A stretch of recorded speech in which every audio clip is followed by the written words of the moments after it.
Hoje é um dia muito significativo porque nem todo ano acontece isso. 15 de julho caiu num domingo. 15 de julho, esses irmãos devem saber, porque o pastor Key foi pastor aqui muitos anos, tenho certeza que ele não deixava passar em branco, mas 15 de julho é considerado o dia Holiness. E ele é considerado o dia Holiness porque foi no dia 15 de julho que o missionário Takeo Monobe chegou ao Brasil para dar início à missão Holiness no Brasil. E eu gostaria de meditar um pouco com os irmãos, até fugindo da temática que propomos a estudar, em função de ser uma data tão específica, com os irmãos dentro do tema que foi proposto e lido o texto pelo Alisson. Lembrai dos vossos guias, diz a palavra de Deus. Foram homens como eu e você. E se foram homens como eu e você, são pessoas que são sujeitos a falhas, como nós. E quando o texto bíblico diz, não diz aqui para nós idolatrarmos, não diz para nós reverenciarmos ou fazermos qualquer coisa desse tipo, mas diz para nós lembrarmos deles e aprender com a vida deles. Eu queria gastar um tempo nessa manhã meditando com os irmãos. São 93 anos de missão no Brasil. 15 de julho de 1925 chegou no Porto de Santos o missionário Takeo Monobe. Ele chegou a bordo do navio México Maru e isso marca o início do nosso trabalho.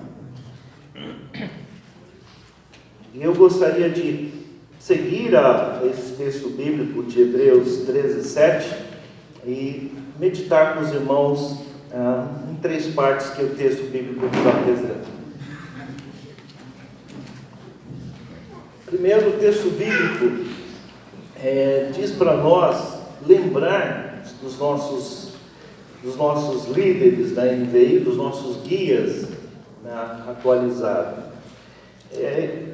Poderíamos lembrar de diversos líderes ou falar especificamente da vida do missionário Takeo Monobe. Essa expressão, nossos líderes, eu gostaria de focar no que é o movimento Holiness. Nós somos da igreja Holiness. O movimento Holiness, ele é muito mais amplo do que a denominação Holiness. Ele é um movimento que existe no mundo todo e tem muitos grupos que são envolvidos com o movimento Holiness que não usam o nome de denominação Holiness. Mesmo no Japão, há várias denominações que são do grupo Holiness, mas que não tem a ver diretamente com a nossa denominação. Tem nas raízes, mas não administrativamente. E outras partes do mundo. E o movimento Holiness nos reporta a entendermos qual é a nossa raiz. Talvez você tenha tido essa experiência. Várias vezes eu fui indagado por pessoas. Quando encontro algumas pessoas, elas me perguntam: mas que igreja que você é? Eu digo: eu sou pastor da igreja Holiness. Ele diz: igreja Holiness? Interessante, mas uma igreja com nome inglês? Frequenta americanos ou alguma coisa? Eu disse: não, é japonês. Aí a pessoa se enrola mais ainda, né? Como japonês, uma igreja com nome inglês, né? E as pessoas ficam perguntando: mas como que a sua igreja ela é assim, mais tradicional, mais pentecostal?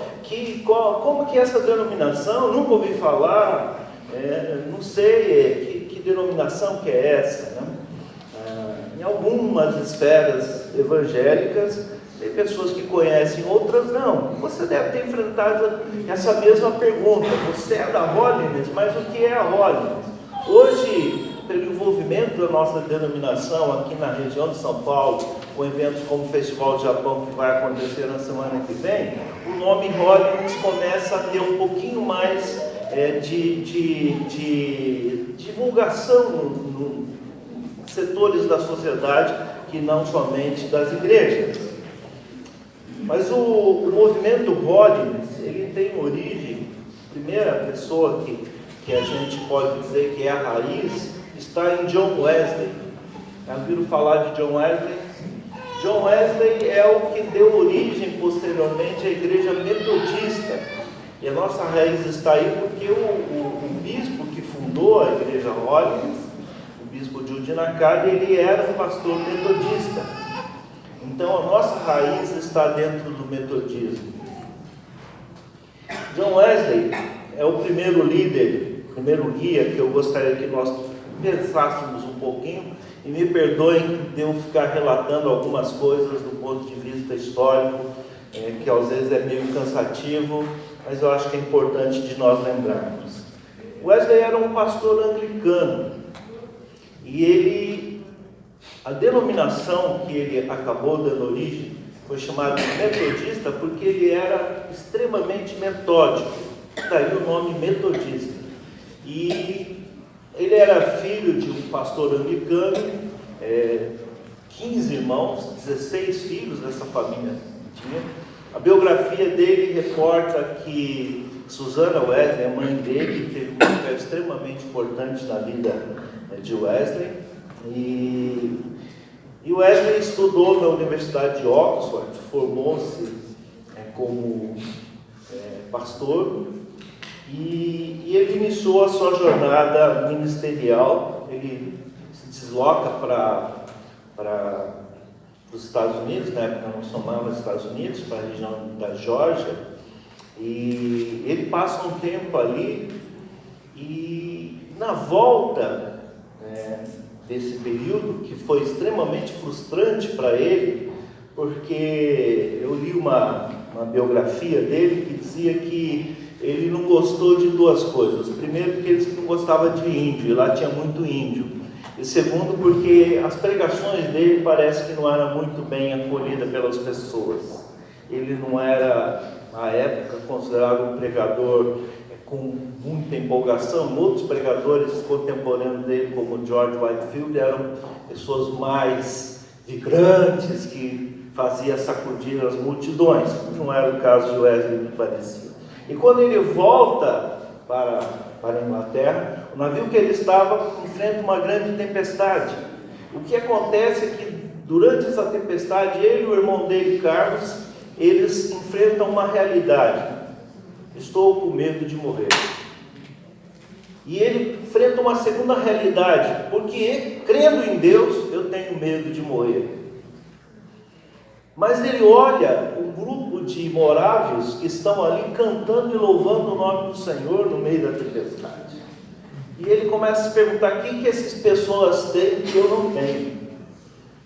A tempestade passou, ele volta para Londres, e tempos depois ele recebe um convite dos moráveis para participar de uma reunião.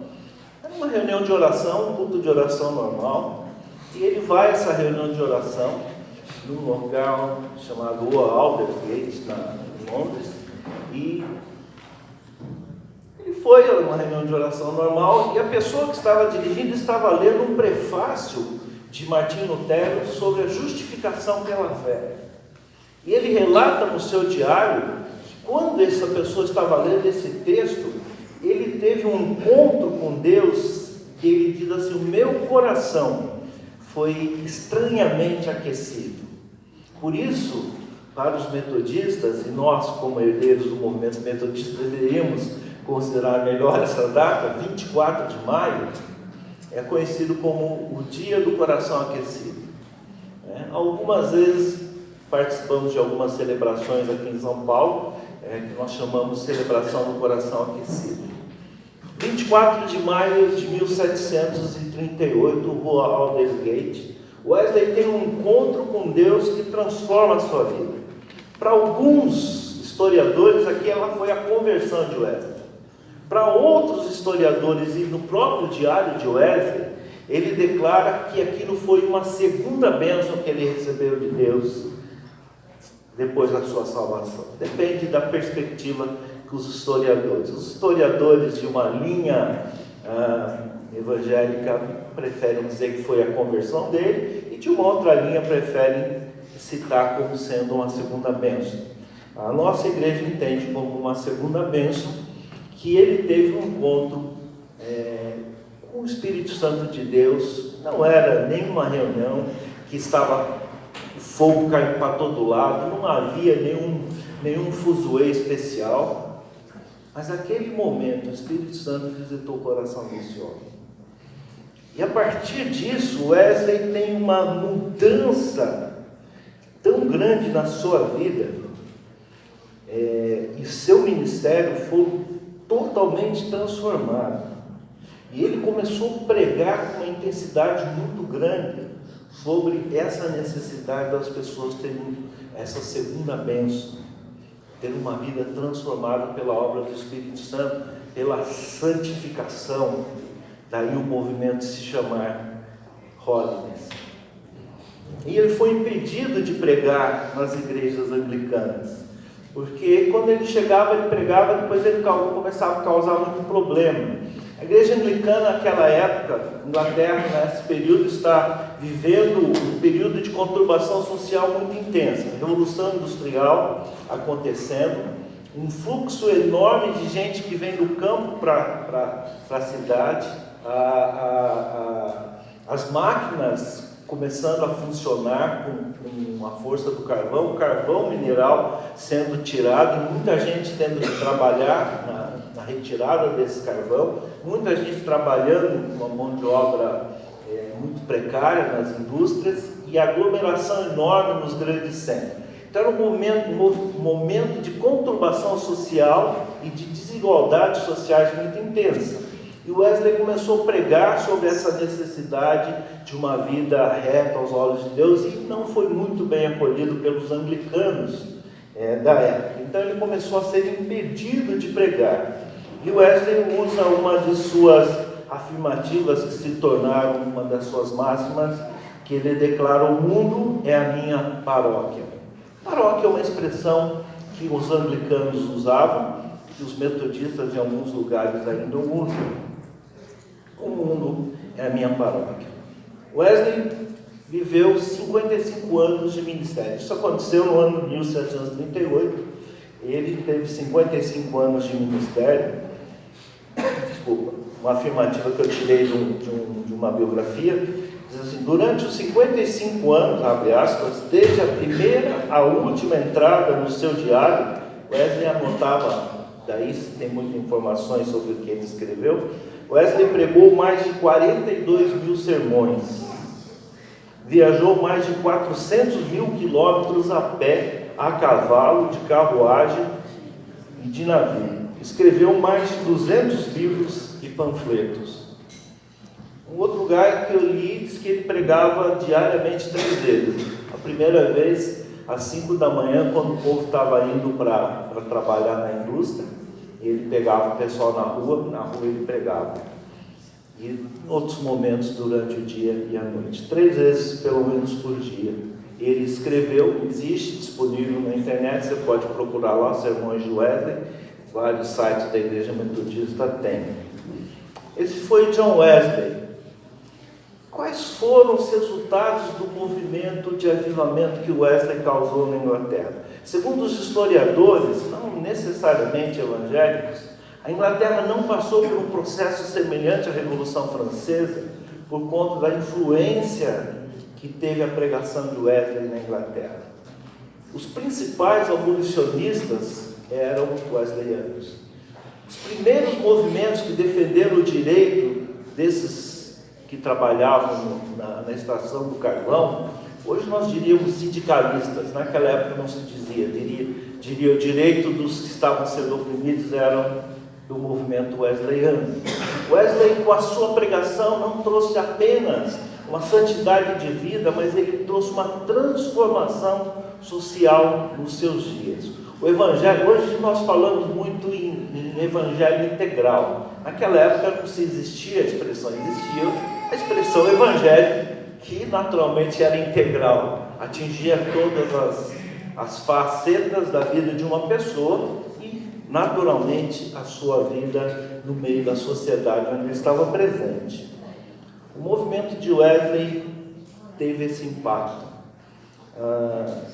Na época, eles tinham enviado muitos missionários, muitos pregadores para a Nova Inglaterra, e a época que houve a Revolução lá, e os americanos decidiram proclamar a independência em relação à Inglaterra, Wesley ele era um camarada extremamente metódico, e ele mandou uma ordem a todos os seus bispos que voltassem para a Inglaterra, porque ele não queria que a sua igreja se visse contra as autoridades inglesas. A maioria retornou. Um desses bispos não retornou. O nome dele é Francis Asbury. Hoje existe uma universidade lá nos Estados Unidos, que é o Asbury, que tem relação com esse homem. Esse Francis Asbury é um bispo que dá início à Igreja Metodista Americana. Por isso a Igreja Metodista Americana, ela é um pouco diferente da Metodista Inglesa. E o movimento Holiness, que nós somos herdeiros, é mais próximo ao metodismo inglês do que ao metodismo americano. Isso foi um dos bispos metodistas do Brasil que estava me comentando. Ao conhecer a nossa estrutura de denominação, diz: vocês são mais parecidos com o metodismo original, não com o metodismo americano. O movimento da santificação, o movimento Holiness, ele vai, e como todo o fluxo de qualquer movimento evangélico, é interessante isso na história da igreja, nós passamos por períodos em que há esfriamentos. E isso também começou a acontecer lá nos Estados Unidos. E Wesley viveu 1738 a 1790 alguma coisa. Aliás, 738 é o seu encontro. Ele morre em 1791, se eu não me engano. E lá nos Estados Unidos o metodismo vai crescendo, mas chega um momento que ele acaba dando uma pausa. E há um esfriamento. E nos Estados Unidos houve um período de grande avivamento. São dois períodos, no século XIX, os anos 1800, e a segunda metade dos anos 1800 há dois personagens que são muito interessantes, que são Moody e Finney. Moody, ele cria o Instituto Moody na cidade de Chicago. Aí entra o nosso segundo personagem, o nosso segundo líder, que é o bispo Jude Nakada. Jude Nakada era um pastor metodista no Japão, e num dos textos que o pastor Kei Iwasa escreve, ele declara que ele se sentia como um pastor relativamente bem sucedido lá no Japão, mas ele estava sentindo falta de alguma coisa. E quando ele ouvia falar do que vinha acontecendo lá em Chicago, ele escreve para o diretor dessa instituição, R.A. Torrey, e começa a repartir o seu desejo de estudar lá. Então ele recebe o convite de Torrey para estudar no Instituto Moody na cidade de Chicago, e ele vai para o Instituto Moody estudar. Especificamente ele declara que ele foi porque ele queria ter a experiência com o Espírito Santo. Para alguns, a experiência da santificação, para outros, literalmente, o batismo com o Espírito Santo. E ele chega ali na cidade de Chicago, no Instituto Moody, e ele começa a ter essa expectativa de que, estando ali, ele fosse de alguma forma alcançado por esse movimento. E ele se depara com várias ocasiões em que não acontecia nada na vida dele, até que um dia ele tem uma conversa com uma pessoa, numa reunião no lar, e a pessoa pergunta para ele: mas por que você quer isso? Não, porque eu preciso ser um pastor melhor, eu quero ser isso, tal. E a pessoa então indaga: você tem intenções egoístas, você quer algo a mais de Deus para você mesmo, e Deus não vai te abençoar dessa maneira. E ele volta para o alojamento, naquela noite, bastante sentindo-se muito mal diante de Deus, e ele se arrepende e confessa diante de Deus o seu pecado de vaidade e de orgulho espiritual, por querer aquilo para ele mesmo, não para que o nome do Senhor fosse exaltado. E naquela noite ele então tem um encontro muito especial com o Senhor. Era no dia 21 de novembro de 1897. Naquele dia, lá em Chicago, no Instituto Moody, Jude Nakada tem um encontro muito especial. Para alguns, santificação, para outros, literalmente, batismo com o Espírito Santo. Dizem que ele começou a orar trancado no seu quarto, e ele orava até muitas horas, até altas horas da noite, e orava fazendo muito barulho, incomodando todo o alojamento, e ninguém conseguia fazer pará-lo. Tamanha era a sensação que ele tinha de estar na presença do Senhor. A partir disso, ele entendeu que deveria levar essa pregação para o Japão, retorna para o Japão, e no ano de 1901, juntamente com uma pessoa que ele conheceu em Chicago, Charles Calmon, não sei quantos já leram o devocionário Mananciais no Deserto, escrito por Letty Calmon. Charles Calmon é esposo de Letty Calmon. Charles Calmon vai para lá, e no ano de 1901 eles começam a Sociedade Missionária Oriental, o MS, que posteriormente, no ano de 1915, dá origem à Igreja Holiness no Japão. Eles não foram para criar uma nova igreja, eles foram para levar a mensagem da santificação, a pregação Holiness. Eles queriam que o movimento Holiness chegasse até o Japão. Eles chegaram a ter um período de 3.000 noites consecutivas de cultos de avivamento, cultos de santificação. Isso se divide aí por 365, vai dar algo perto de 7 anos de alguma coisa. Você já pensou você ter 7 anos de alguma coisa de culto toda noite? Bom, naquela época não tinha televisão, então era mais fácil, né? Mas é algo significativo o impacto que aquilo causou. Havia reuniões de avivamento que tem fotografias que você olha assim, 15.000 pessoas sentadas em lugar aberto, montava-se tendas. Então tem fotos assim de um monte de gente sentada à moda japonesa, né, agachadinho. 15.000 pessoas. Hoje não existe mais isso no Japão. A guerra causou muitos problemas para a igreja japonesa. Mas Jude Nakada levou essa mensagem. De novo, na vida deste homem, o que mudou? Ele teve um encontro com o Senhor.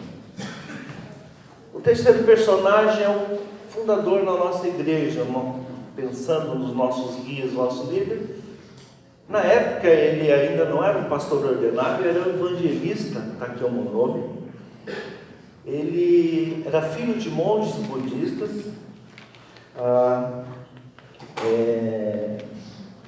Nós temos alguns livros de história da igreja, não sei quantos já tiveram a oportunidade de ler. Um dos mais antigos foi escrito pelo pastor Yamazaki, que conta 65 anos de história do Brasil, que é uma continuidade de um outro livro que foi publicado nos 50 anos da denominação. Esse já, quem tem, quem não tem não vai ter mais, porque não foi... E nesse do pastor Yamazaki, ele publicou em japonês. Depois a minha esposa Liana, junto com a senhora Chieko Nampo, trabalharam num projeto de tradução e fizeram uma atualização para 70 anos. Então ele é um livro, não sei se tem aqui na igreja, se não tiver eu posso trazer lá da sede, tem lá na sede esse livro. Ele conta a história desses 70 anos da igreja, e ele conta de uma maneira por períodos. É a forma como eles vão contando ano a ano, e à medida que uma igreja é dada origem, ele fala. E outros 2 livros que tem, que a Liana pôde trabalhar no projeto deles, é esse sobre a vida do pastor Monobi, que foi publicado já há um bom tempo, né? Se você não leu, eu recomendaria que lesse, para conhecer um pouco da nossa história. E há um tempo atrás, a biografia do pastor Shimekichi Tanaami, acho que é o primeiro consagrado aqui no Brasil, e que a Liana pôde trabalhar. Esse do pastor Monobi, a Liana trabalhou junto com a senhora Tchegunam. A princípio seria a tradução de um livro, mas eles inseriram vários dados novos, então foi considerado, assim, do ponto de vista editorial, aquele outro livro uma fonte, então não saiu como um novo livro. E esse livro do pastor Tanaami é baseado em fitas que ele deixou gravado, que a Liana fez uma compilação e escreveu esse livro. Eu peguei lá na sede. Se você não tem esse livro, eu recomendo que você tenha, está ali na recepção com a Dirce e a outra irmã ali. Se você não tem, eu recomendo que você dê uma lida, você vai ter detalhes da história da nossa igreja.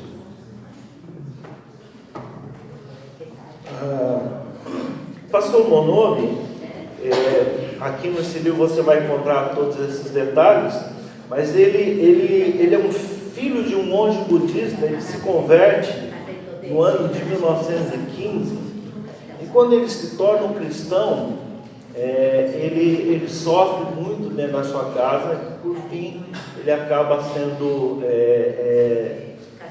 de uma certa forma, expulso da sua família. Ele recebe o chamado pastoral em 1917, vai estudar no seminário em Tóquio. Lá ele conhece uma moça ali, de nome Sayoko Monobi, com quem ele se casa. Ele adotou o nome dela, por isso Monobi. O nome dele não era esse, Monobi é o sobrenome que vem da esposa. Terminados seus estudos, ele foi nomeado para uma igreja num lugar chamado Otaru, no Hokkaido, posteriormente para a igreja de Shinagawa, em Tóquio. No dia 10 de dezembro de 1924, ele vai ao porto de Yokohama despedir-se da família Tanaami. Alguns conhecem membros da família Tanaami. E ao despedir-se da família Tanaami que estava no Brasil, ele começa a orar pelas essas pessoas. E ele começa a pensar: essas pessoas estão indo para o Brasil, uma terra de costumes diferentes. Senhor, guarda eles, mas e tantos outros japoneses estão indo para o Brasil, não sabem falar a língua deles, como eles vão ouvir o Evangelho? E quem vai poder levar a palavra de Deus para eles? Então ele começa a orar sobre isso, e orar com bastante intensidade sobre isso. E no momento que ele estava orando, Deus fala com ele, para ele mesmo ir. Deixa tudo que você tem e vai você. Por isso a gente fala brincando, quando você vai orar por alguma coisa, cuidado. E ele fica muito incomodado. Senhor, mas tem muita coisa para fazer aqui, eu tenho uma igreja, ainda tem muito para fazer aqui no Japão. E ele estava meio assim em oração e chocado com aquela resposta de Deus, e parece que ele não revelou nada para ninguém durante 2 meses.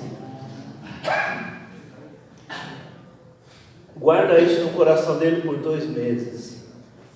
E Deus continua confirmando. E aí ele reparte com a sua esposa, e a sua esposa disse: Deus está falando isso com você, então nós vamos para o Brasil.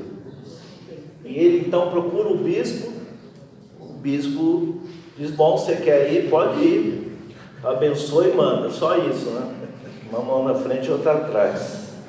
E ele vem para o Brasil, parte no porto de Kobe no dia 5 de maio de 1925, e chega no Porto de Santos no dia 15 de julho de 1925.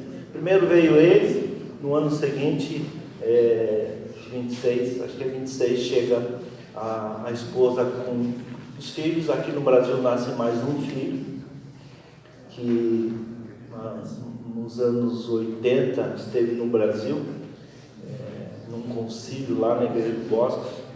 Eu era seminarista, eu tive o privilégio de ouvi-lo. E muito interessante, porque o pastor Monobi, ele vive no Brasil 5 anos, ele tem um câncer de fígado e ele morre. Naquela época eram 3 igrejas, se eu não me engano, a igreja de São Paulo, a igreja de Bastos e a igreja em Lagoa Seca, se eu não me engano. Ou, sei, eram 3 igrejas.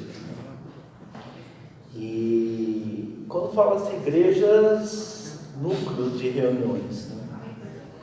E ele não viu uma denominação estruturada, não viu nada.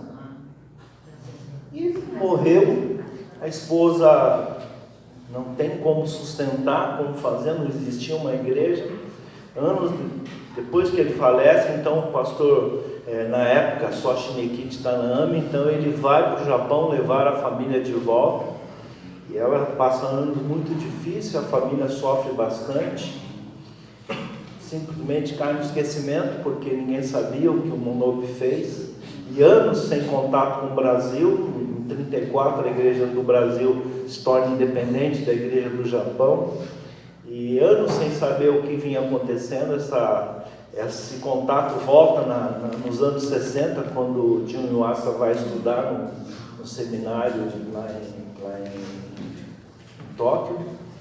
E simplesmente essa família não tem muita noção. Quando ele chega no Brasil, obviamente, ele era criança quando ele foi, mas ele nunca soube o que aconteceu.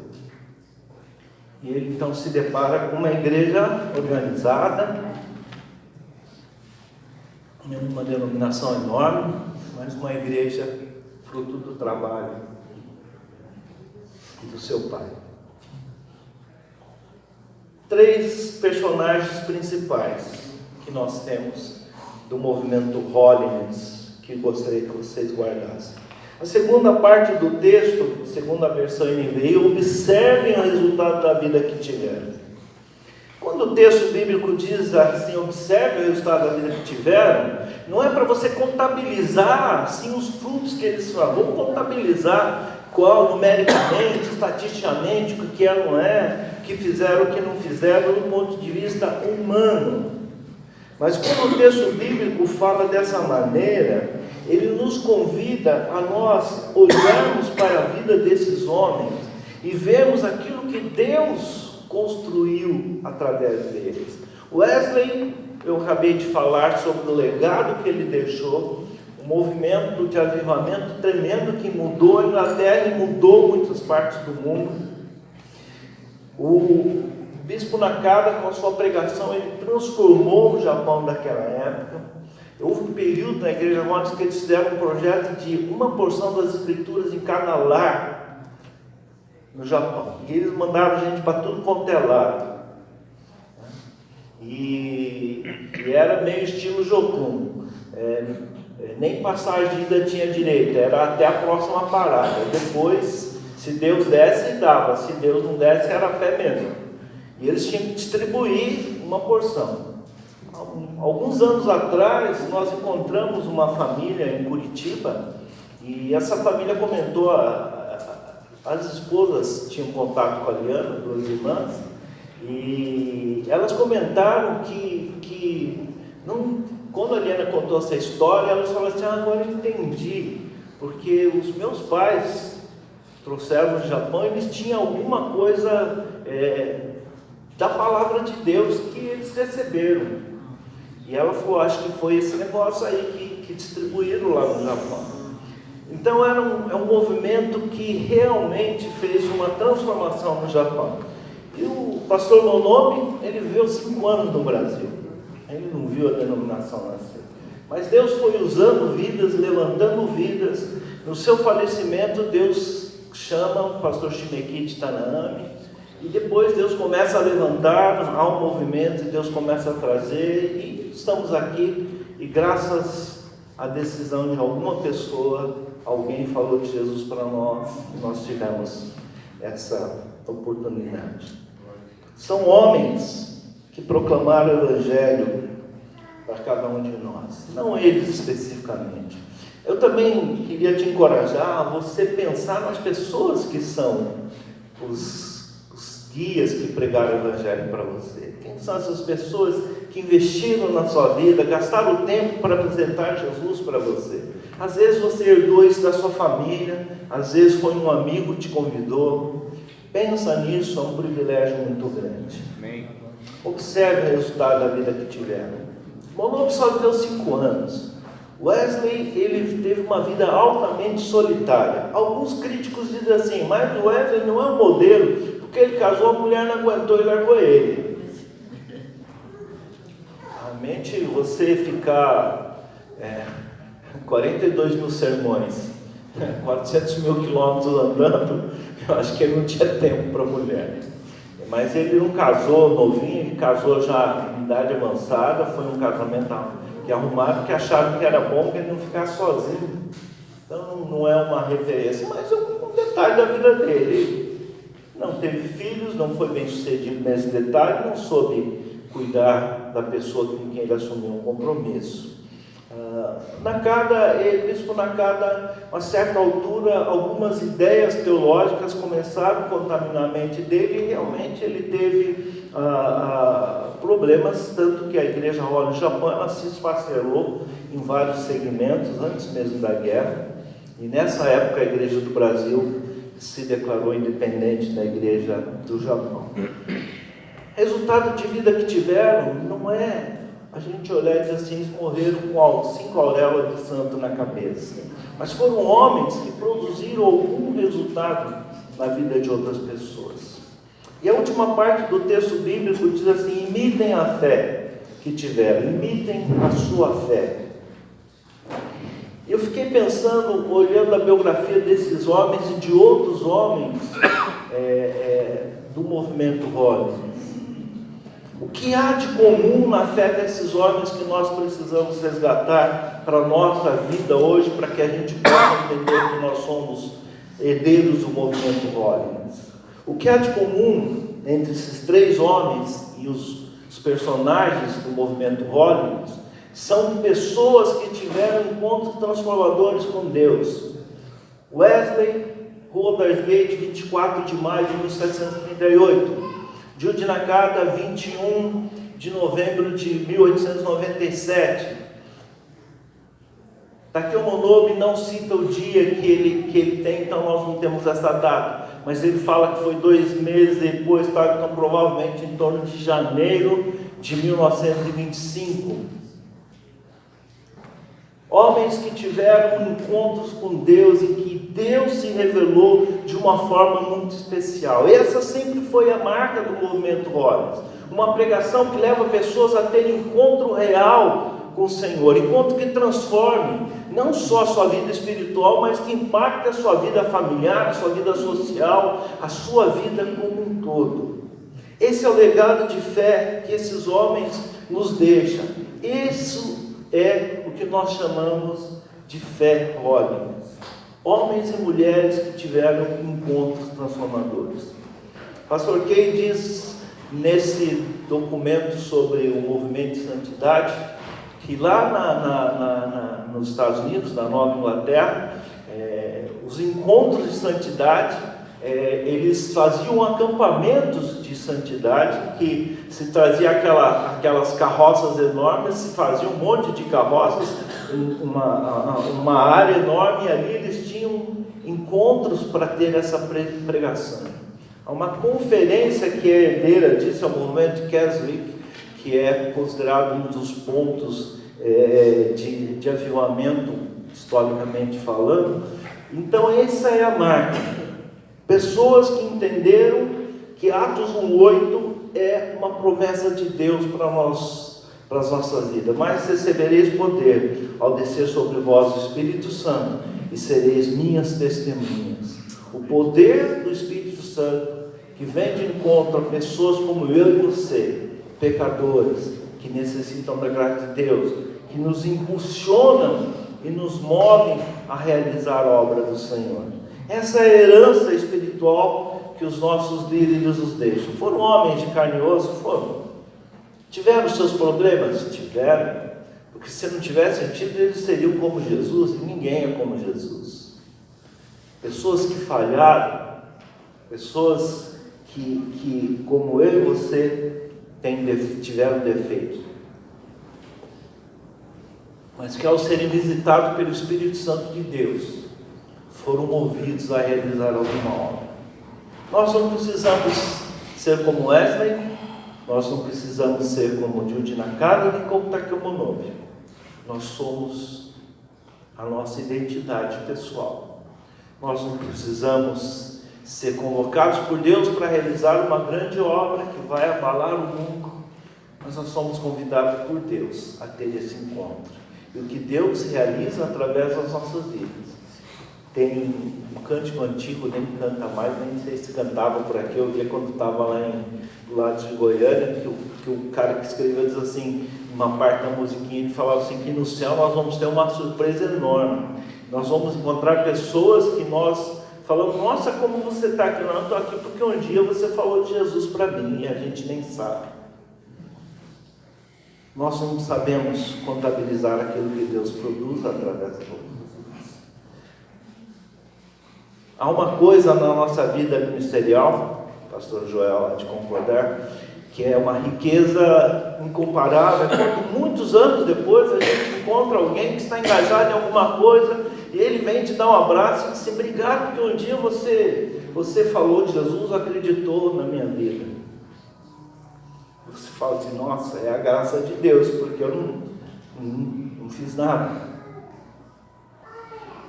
O que Deus vai realizar, queridos, não é nossa responsabilidade, mas o convite de Deus está nas nossas mãos.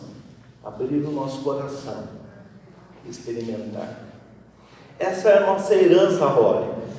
Tem um outro estudo que eu tenho, algum dia eu posso apresentar, quando fala da nossa raiz doutrinária, quando pergunto para nós, vocês são pentecostais ou tradicionais? O movimento Rollins é anterior a isso. E do movimento Rollins, Chicago, ele abre em dois braços enormes. E um é o movimento pentecostal, o outro é o movimento da santificação. Então, na verdade, o movimento Rollins, ele traz dentro dele esses dois braços. Por isso tem horas que nós podemos parecer pentecostais e tem horas que nós parecemos mais da linha só da pregação da santificação. Está dentro. A igreja Rollins, de modo geral, ela tomou mais o braço da pregação da santificação. Mas no nosso DNA, na origem do movimento Rollins, onde Judy Nakada teve encontro, Chicago, final do século XIX, é o berço que vai explodir posteriormente nesses dois segmentos. Então a gente é um pouco pentecostal, um pouco tradicional, é uma mistura das duas coisas. Então quando te perguntarem, responde como eu respondo. Nós somos anterior a isso. Nós temos no nosso DNA um pouco de cada. Gostaria de convidar você agora a parar um pouquinho e orar ao Senhor.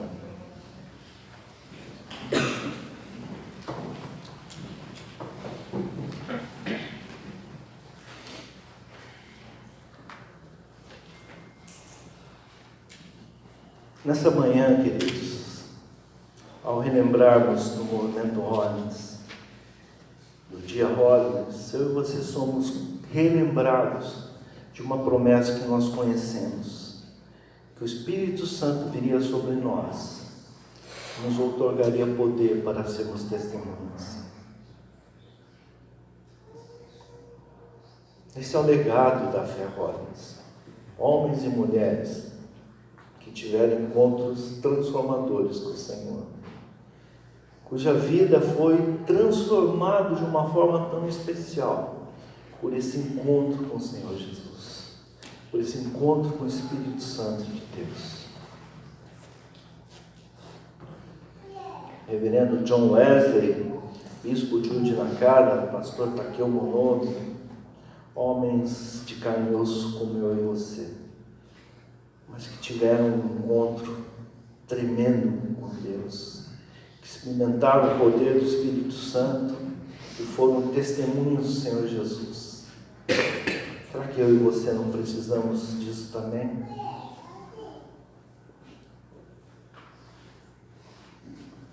Senhor Deus, nessa manhã eu quero pedir pela vida de cada um dos meus irmãos aqui presentes, por essa igreja,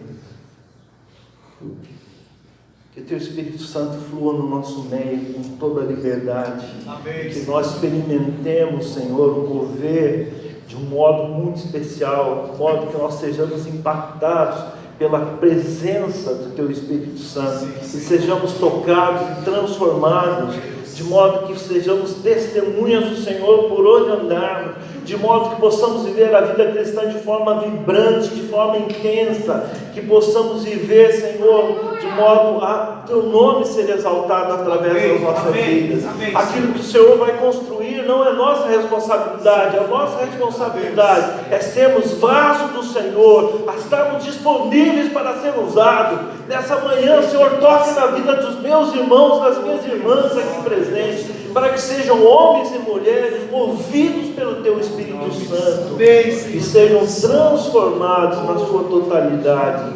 E onde estão, no trabalho, na família, possam ser testemunhas de Jesus.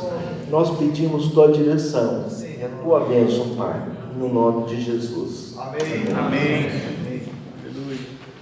Sobre os livros, se você tiver interesse, eu estarei